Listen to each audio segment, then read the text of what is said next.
We are back with a Fox News alert right now. President Trump holding high-stakes meeting with world leaders at the G7 summit in France, where he is expected to answer even more questions about the peace deal with Iran. Aishah Hasnie is live in Geneva with the very latest. Hi, Aishah. Hey, good morning to you, Todd and Carly. And the main event for this final day of the president being at the G7 is, of course, his big press conference later on today. And that's because everybody wants to know more about what exactly is in this agreement with Iran. The president has vowed to release the text word by word very soon of this memorandum of understanding. But the longer people wait, the more Iranian propaganda is seeping out and more Republican frustration is growing. Some details of the deal are coming out now. The Wall Street Journal reports this: the U.S. will allow Iran to immediately begin selling oil and fuel under the deal to end the war, offering Tehran an early financial incentive to wind down the conflict.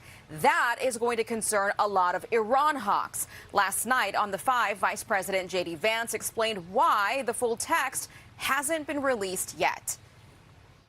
So there's some diplomatic procedure at work here where the Qataris and the Pakistanis have been mediating this entire negotiation with the Iranians, and they've asked us effectively to sequence the way that we roll this out. I frankly don't understand it. We'd be happy to release the agreement today or tomorrow.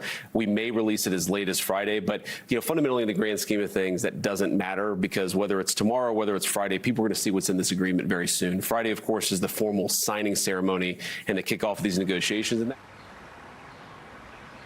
Iran says it will begin the second stage of negotiations on Friday here in Switzerland for more detailed talks on its nuclear program. Here's the president. It's a 60-day period or so. I think it's going to happen fairly on time. We've been both involved. I think they're going to want to get it done. Iran wants to get it done. They have to get back to business.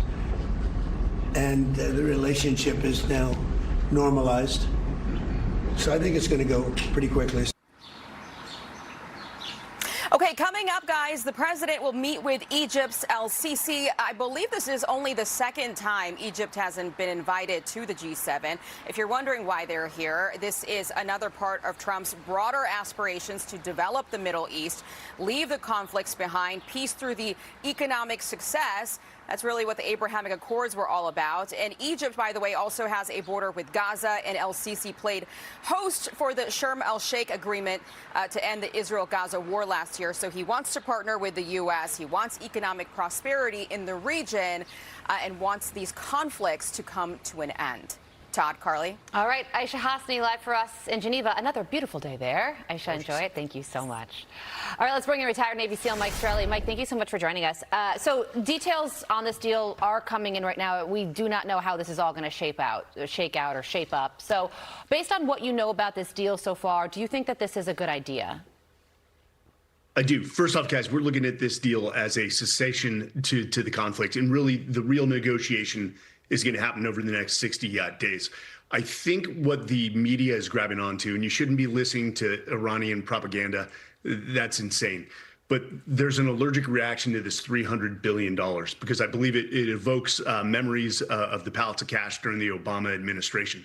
View this as economic handcuffs or leverage. That's how Trump is viewing it. While political opponents will say it's a payoff, it's not. Trump is using it to his advantage. And ultimately, that $300 billion, which is private sector funding, will not be in play until the final deal is secure.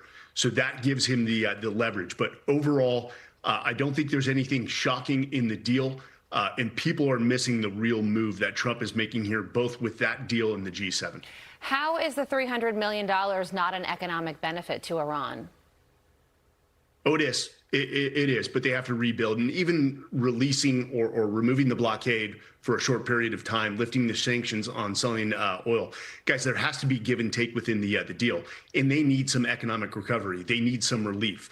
That relief will bring them to the table because they know we can easily shut that down with military pressure. We will not be removing the troops from the region because that is Trump's enforcement mechanism through hard pressure or hard consequences for violating any part of the negotiations or the memorandum of understanding that we have in place right now. And the president is at the G7 summit right now, about to meet with the president of Egypt. You say that one of the important things about that is that he is changing the regional architecture. What do you mean by that?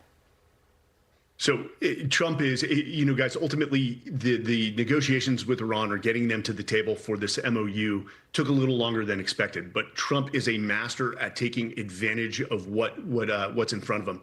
So the G7 as a whole, he walked in with leverage. He's the hero of this. And despite our NATO allies or the G7 partners not stepping up, he is in control here. And ultimately, I think he will move on an Abraham's Accord 2.0 with our Middle Eastern partners while these negotiations are going on in parallel, because it further isolates Iran.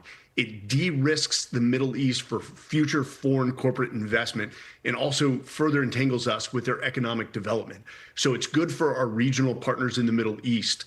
And even the discussions, the biggest thing is not only do the Gulf partners realize it, but the G7 is discussing it about removing Hormuz as an economic pressure point in the future in rerouting oil to either the Mediterranean or the Red Sea, and removing this problem as a future obstacle for the global economy. Yeah, when it comes to the president's meeting with the president of Egypt, and Mike, we do have to leave it there, but I just want to point out that one of the things that's already been discussed is that by the G7 leaders is a potential use of an Egyptian pipeline to bypass the Strait of Hormuz and get that crude into Europe, which is something that Iran certainly would not want to have happen, because it would, end the leverage that they have over that choke point.